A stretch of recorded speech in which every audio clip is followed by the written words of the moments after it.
disobey, like Saul did, God will replace you.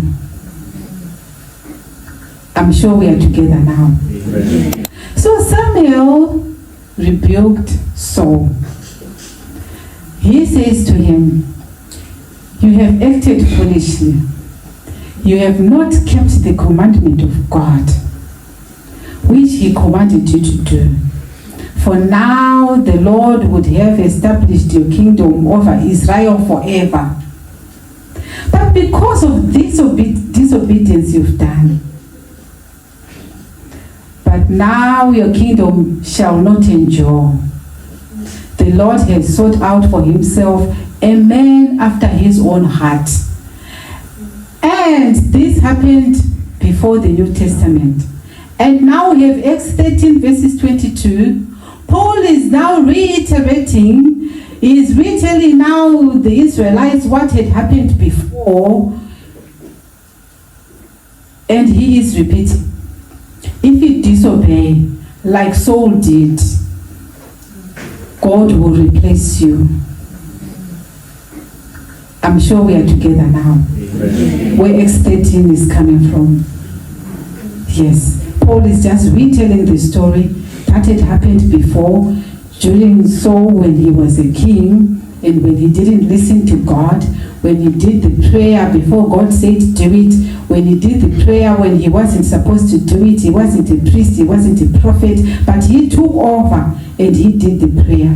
He was afraid of the army that was scattering, he was afraid of the community that they were seeing him, the army not having a prayer, and then he's supposed to do the prayer before they go into the army. And God is saying, if you disobey me, there are consequences. And the consequences are, like I did to Saul, I will remove you from being a king, like I did with Saul, and then I had to give David that throne.